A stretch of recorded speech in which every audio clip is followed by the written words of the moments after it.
all need more friends, right? We need more community and not less. I think that is important. I think we all understand that. We need more clear communication within ourselves and thus with God, the infinite energies that are all around us, not less. Which brings me to the question of why are traditional churches losing so many youthful and overall memberships? Like church, there are some churches that are just unbelievable busy and they're doing great, that's fine, that's wonderful. But overall, church attendance and any religious organization they're plummeting, which is an odd kind of thing, which makes me ask, like, why? Why are people starting to think this way, feel so disconnected? Is it because they perceive, if they go to church, they have to give money to a preacher that they don't really kind of like, and they feel weird, like the narratives don't fit with them? Science has already proven over and over again, and especially in recent years, that God is, there is energy and frequency everywhere, and they're proving that there is God, and it's fascinating. So is that starting to turn the minds of people, our age to younger, to think, well, I don't know. Or how many times have we gone to church and we feel uncomfortable because there's so many hypocrites there? Or we feel like we don't fit in. Do we reject religious texts because it doesn't seem to resonate with what science is proving and what we feel in our hearts? There's little interest, it seems now, in discovering how all these ancient texts from Sanskrit, Sumeria, the Bible, and so on, how that helps explain the human story. But there seems to be fewer and fewer interest in those things. And I think it really boils down to, are we growing as a society as becoming more distrustful of people, and we don't even want to go to those type groups because we don't have the trust? I think there's a lot to that. And has there been we can see it everywhere, there's a growing detachment with people. We're losing our connection with nature. We are losing and practically lost our connection with our bodily nourishment. We punish ourselves all the time, whether it's with too much alcohol, too much wine, whether it's eating too many donuts, whether it's feeding ourselves just crazy poisons in our bodies that we most often don't even realize we're doing to ourselves. I can look at my dad as a great example. I had dinner with him last night, and he used to be a beautiful specimen of a man. His body was quite literally gorgeous. He was a professional bodybuilder for a while. And then he became into a period of just total disrespect for himself, which he has this, big, he has like 4 twins inside of him, it looks like. That is a sign to your friends and your family and everybody around you that if I don't take care of myself, I don't care about myself, then I don't really care about anybody else either. If I'm not really caring about me, I can't really care about you, and thus I'm never going to be able to communicate with the energies around me and thus God. That just seems pretty apparent. And that we're doing that. We see it everywhere. And we're losing the ability to communicate. It's already difficult enough with intelligent people that practice communication. It's not easy. Me and Ricky practice this. My buddy's sitting out here all the time. I talk to Ricky many times a day, and we have to stop each other. I didn't fully understand what you said. You're going to do what? I'm going to go do this, and because we collaborate on a lot of stuff together. And if good friends can't communicate real clearly, man, if you're putting all this crud in your body and you're disconnected from nature and you're disconnected from other people entirely, we're becoming lost. We're just completely lost. And then it's a whole question of we're quick to cancel people because somebody has an opposing view. I don't like that view. Okay, I'm not going to go to a Pentecostal church anymore because that's where I was raised and I just don't like them. They rub me the wrong way. And so I just cancel them out of my mind. Saying there's no good Pentecostals in the world. Of course there are. There's probably some good Baptists in the world. There are probably some good Mormons in the world. Probably good Buddhists and Hindu and Muslims in the world. And there are a lot of people that we just don't agree with politically. We don't agree with when we see them. We can just look at somebody and go, ugh, I just hate you. I just despise you. I want to get away from you. And getting away from bad energies is an okay thing. We should remove ourselves if we can't help that person. If we can't do anything positive to influence them, we must separate ourselves in order to maintain proper communication with ourselves. Otherwise, we're not going to be able to continue to send out love and good vibes to other people. We're to get contaminated, like that drop of red dye in a glass. It's just one drop, but the whole glass is contaminated now. And that's what we do with negative and these bad energies. It's pretty interesting. And then we have these conflicting reports of the churches going down, but then we have these massive groups recently of all these young college kids that are getting together in massive numbers. You know, like your age, Noah, they're all in their early 20s, and they are hundreds and thousands of them. Like, that is unbelievable. They're hungry for connection. And all of a sudden, these sparks come and of something that they can resonate with, and they feel the power and energy from each other, and that's a good thing. But that's just few and far between. It's not enough. But there is a big difference between these big gatherings of these people is they're going outside of traditional churches to do that. They're not going to the traditional place. They're just getting together in huge big groups, and which is wonderful. People need to be doing that. We need to be doing that. Everybody needs to be building their own community of friends and people they can rely on for emotional support, for our spiritual support. But why? Why are they not going into traditional churches anymore? Is it the religious dogma? It just doesn't make any sense to them anymore? Most churches, you can't take your shoes off and walk around in the grass. Most churches, you can't go and say, hey, I really want to go sit in the grass and meditate. That's normally frowned upon in most places in this country. I think that's kind of sad. I'm giving this presentation right now barefooted because I think it's important. I think we need to do that. If you don't know what earthing is, I highly recommend you do that. We'll talk about that in just a second. But there's a deeper meaning to life in these relationships than just going into some building. I don't think that's really what we're here for. And I'm fixing to talk about how this ties in to the rights of believers in God, the energies of the universe, versus the total disbelievers, whether you're an atheist or agnostic. You know, if you don't know what the word agnostic means, it means you just doubt. You don't know. Which is not a bad position, because really look at ourselves. We don't know much of nothing, no matter how smart you are. You may think you do, but we really don't. We have an inherent need to interact with other people. I think that's why we get together in our groups here, because all of us know each other pretty well, and we all rely on each other. And if we all threw any one of us into solitary confinement, it's been proven throughout history, it makes you go crazy. Even if you hate other people. Even if you say in your mind and you tell other people, I just hate people, I don't want to be around people. You go lock yourself up in solitary confinement and in a couple of days you're crazy. Because you need people. You may think and lie to yourself, oh, I hate everybody, I don't want to be around people, I don't want to see people. Well, go lock yourself up in that and see what happens. Then you realize, oh, I do need people. I do. You know, where are you going to go? Like all these young people that are doing their thing, most of them aren't rushing into the stuffy old churches that we knew as kids. They're just not doing it in the numbers that we used to see in this country. So where are you going to go? I mean, is it more relaxing and more engaging to commune in nature? To see the grandness of what the universe has made? Or is it better to go sit in a building? For some people it is. For some people, it's fantastic to go into the building. But for the vast majority of these young people, they want to be outside. They want to see. They want something different. They want to feel it. And to a large extent, that is what we do here. So if you're into that, I welcome you to come out. And we're a lot different than we used to be. We don't dress like that anymore. I mean, that is how everybody dressed. That was in a picture from the 50s and some people from the Victorian time period. Now, that's what fashion is to young kids. So they don't want to, even though a lot of churches now are a lot more casual because they understand this concept, but a lot of them are still pretty stuffy. And I don't think it's necessary to be stuffy. We can recognize everybody for being human. Everybody is welcome because we're all human. And I think that's a really important thing for us to recognize. And this is fascinating to me because we know that being around others is important, but the world is so divided and we feel so stressed. Like we're really stressed out as a nation. We have riots going on nonstop. We see crazy stuff happening. Every couple of weeks you see another riot somewhere. Or you see some sort of pedophilia groomers that were chanting the other day, we're coming for your kids. Like that kind of stuff is crazy. That kind of stresses out parents having to send them to school thinking that, I wonder if I need to worry about my kid in these weird situations. Well, the answer is yeah. You know, and how do you solve that? And I think we solve that by us coming together in a group and we share and help each other. We aid each other spiritually. When we get pissed off at somebody, we can talk it out with our friends. Like me and Andrew were just doing a second ago. I was telling him about how disgusted I was dealing with a person last night.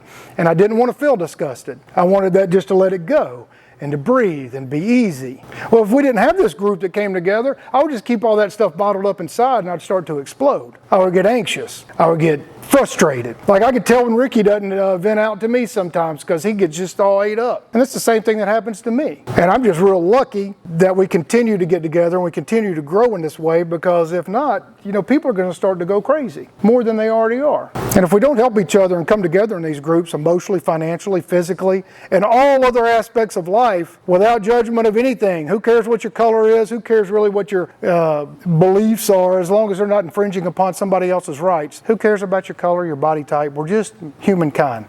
And I think that's one of the reasons why we have such an interest in this place.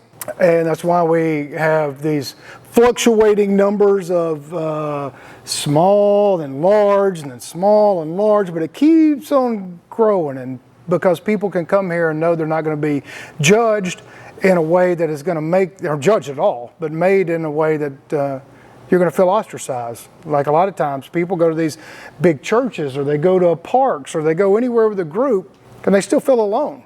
Most people live in a subdivision and don't even know their neighbors. Most people live in apartments and have not even said hi to their neighbors. We're doing something that is against the human grain, and it looks like it's a complete design demolition of the human spirit. And if we don't recognize that design and get back in charge of our own self, so we do have trusted friends we can count on, we're screwed. We're screwed as humanity. And if we don't think that, we're going to have enough worries just with AI in the coming years. That's going to be a problem enough. What are we doing? What are we doing? There's a lot of things that are missing in the world today that we can help just by coming together in groups. Do we want more of that?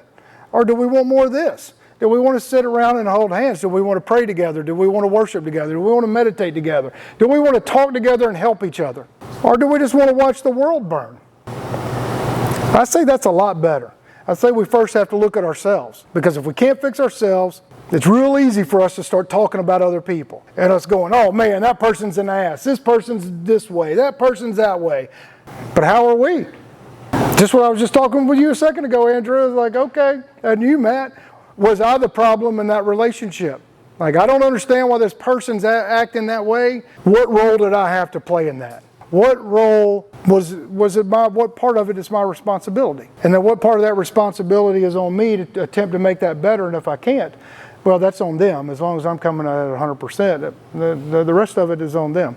That is it's something that's difficult for people, because everybody is a hero in their own story. Everybody always believes they're always right. They don't want to sit there and reflect on their life. They don't want to think about why I just pissed this person off. Or did I? No, it's them. I don't care how they feel.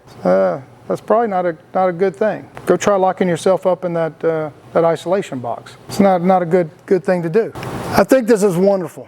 We have to give each other a spiritual hand up. We must breathe. We must talk. We must not be scared to talk to each other. Like me and Matt have been friends for 30 some odd years, and we just reconnected and started talking together and solving our emotional issues and talking about our past and our families. That's what humans are supposed to do. We're supposed to guide each other. Hey man, don't start bashing that person, because that's not going to solve any problems. If you're going to bash anybody, kind of bash yourself a little bit in a truthful way, but not beat yourself up so you're being a negative force upon yourself. I just think this is fascinating, because even if you don't believe in God or you just don't know, you're still connected to humanity. You can be an atheist, agnostic, you're still in the human family.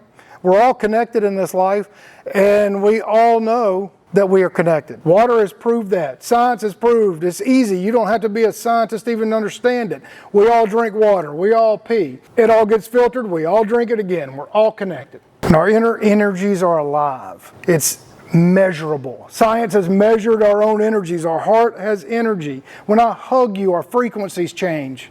When we go to breakfast the other day, we have this collective energy between us, and it was nice. It was pleasant. We weren't negative on anybody or anything. Just a group of people coming together to enjoy the fellowship of like real friends. That is what makes life enriching. It was what makes life grand. And we need that nourishment. We need that spiritual nourishment, or we're watch the world burn. I'd like for y'all to consider this, just like really think about it, because I think this has the potential to change the perception of God to people that really don't believe that there is a God. Everybody knows who Nikola Tesla is, right? And I know y'all do. Well, this guy, before he did, or while he was doing all these miraculous things, he did invent a way for us to have wireless energy. Wireless energy. Not what we have now, like wireless and free energy. And J.P. Morgan decided that's a bad idea because he was funding it and they couldn't figure out how to meter it and control the masses, so they stopped it. It's one of the most brilliant minds ever. And if you want to find the secrets of the universe, think in terms of energy, frequency, and vibration. That's a powerful statement from a powerful mind, because he says his brain is only a receiver. He's basically confirming what has been known for thousands of years, that we do have a third eye, we do have the pineal gland. I do know sometimes that Matt's going to call me, and bam, there he is. Same thing with Andrew. It's amazing. Like, we do have this power, like a radio receiver.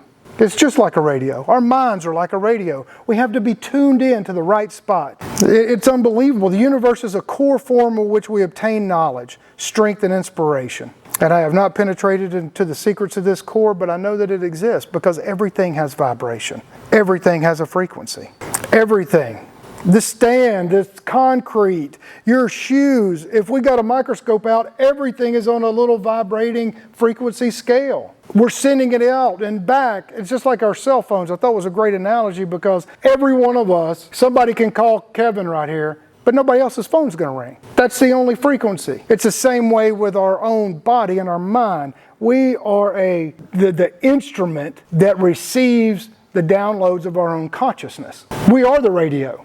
If our radio's broken, just like if you smashed your radio, well, it doesn't really work real well. If you dump too much alcohol on your electronic device, it's probably going to not work right. And this is just fact. And any of y'all out there, because I really appreciate our audience, not only that's here, but it's really growing a lot. So I appreciate y'all watching. And if you have not watched the documentary Eye Spies, I highly recommend it. It's why I refer to remote viewing a lot. It's this massive intelligence agency did these huge studies on the power of the mind. They were afraid Russia was going to psychically discover all of these things. And there is massive scientific proof from declassified CIA documents that what they did, I mean, they just proved it. And it's phenomenal to watch the documentary of these guys talking about it after the CIA declassified a lot of this stuff. Not all of it, of course, but a lot. And that is Ingo Schwann, one of the most well-documented people that he could read into safes documents in another part of the world. You could give him a set of coordinates and he would tell you exactly what was going on in that place at that time, and then they verified and proved it. It happened thousands of times. That's amazing. Like, and then it freaked him out, of course. And most people think, oh, that's BS, that's crazy. But how do you prove it when you got tens of, like multiple, 20, 30, 40, 50, 100 people all seeing and watching and document it as scientists do? It's pretty amazing. It's pretty amazing stuff. There's much more to us than we can ever understand. Ever. Like, we're never going to understand. I don't think we're going to fully understand what we are, but we do know that we are energy and vibrations, and it's all around us. And it is magnificent, and we have proven to ourselves that these interactions between us can be magnificent, or we can just crap on them all. It's all from our own perception and how we view things. If I perceive Ricky as being in just a horrible mood and he hates me that day, that's how I feel. But Ricky doesn't hate me. He just happens to be mad because he had 2 flat tires and he left his wallet at home and he's stuck on the side of the road. So when he sees me, he's sweaty and pissed off. Had nothing to do with me. But I perceived it that way, so then I just crapped on our relationship. But it had nothing to do with me. Like, that's how we react because we don't communicate clearly. And we're messing up the own energies within ourselves. And I love this. What is the difference between a dogmatic Baptist, Jew, Muslim, or atheist? Not much. They all believe they're right.